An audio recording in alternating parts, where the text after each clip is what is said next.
చెంపకాశోక పున్నాగ సౌగంధి కలసత్కచ. అమ్మవారు అగ్నిగుండం నుంచి అవతరించినప్పుడు ఆమె శిరస్సు నుంచి ఆవిర్భవించిన రూపాన్నే వశిన్యాది వాగ్దేవతలు వర్ణించారు. చెంపక, అశోక, పున్నాగ, సౌగంధిక వంటి దివ్య పుష్పాలతో అలంకరింపబడిన అమ్మవారి కేశాలు అమోఘమైన సౌందర్యానికి ప్రతిరూపం. శంకర భగవత్పాదుల వారు అమ్మవారి జుట్టు గురించి వర్ణిస్తూ, మనుషులు సాధారణంగా పూలవాసనని తమ జుట్టుకు రావాలని పూలను తల్లో పెట్టుకుంటారు. కానీ ఇక్కడ అమ్మవారి జుట్టుకున్న సుగంధమే కావాలని పువ్వులే అక్కడికి వెళ్ళి చేరాయట. ఇంకో రహస్యం ఏంటంటే, చెంపక, అశోక, పున్నాగ, సౌగంధిక ఇవి కేవలం పూల పేర్లు మాత్రమే కాదు, ఇవి 4 బీజాక్షర మంత్రాలు కూడా.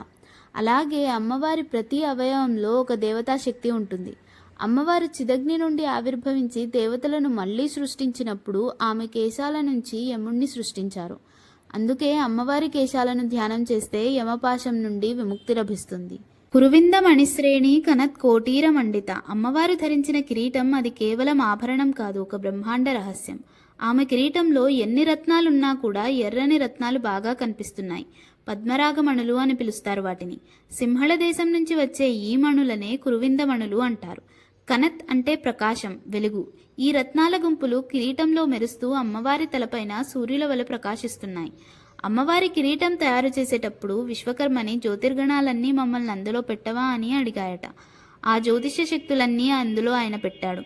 అవన్నీ ఆమె కిరీటంలో ప్రజ్వలిస్తూ ఉంటాయి. కురువిందమణుల కిరీటాన్ని ధ్యానిస్తే అవి మంగళకరమై మంచి ఫలితాన్నిస్తాయి. అష్టమీ చంద్ర విభ్రాజ దళికస్థల శోభిత. ప్రతి నామంలో ఉన్నట్టే ఇందులో కూడా మంత్ర రహస్యం, ఉపాసనా రహస్యాలతో పాటు కవిత్వం కూడా ఉంది. అష్టమీ చంద్రుడిలా అమ్మవారి నుదురు విశాలంగా కాంతితో మెరిసిపోతుంది.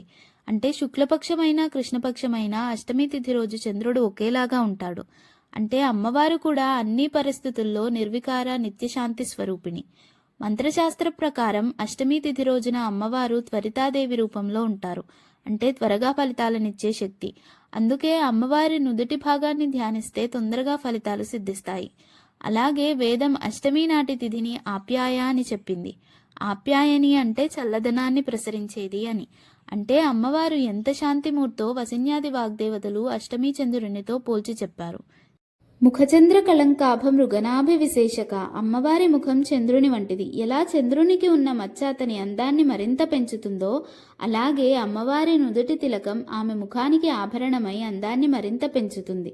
ఈ తిలకం కస్తూరి మృగం యొక్క నాభి నుంచి తీసింది కాబట్టి మృగనాభి విశేషక అన్నారు. ఆ తిలకం ఉండే స్థానం ఆజ్ఞాచక్రం, అంటే జ్ఞానద్వారం. ఎలా అయితే అమ్మవారి కేశాల్లో యముని తేజస్సు ఉందో, అలానే ఆమె ముఖంలో మహాశంభుని తేజస్సు ప్రకాశిస్తుంది. ఆ ముఖాన్ని ధ్యానం చేస్తే మన మనస్సు ప్రశాంతమవుతుంది, మన లోపల జ్ఞానదీపం వెలుగుతుంది. వదనస్మర మాంగళ్య గృహతోరణ చిల్లిక.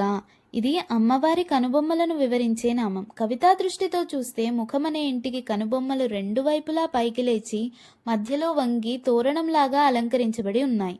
వదనం అంటే ముఖం, స్మర అంటే సౌందర్యం, మాంగళ్య అంటే శోభ, శుభం, తోరణ చిల్లిక అంటే తోరణంలా అలంకరించబడిన అందమైన రూపం అని.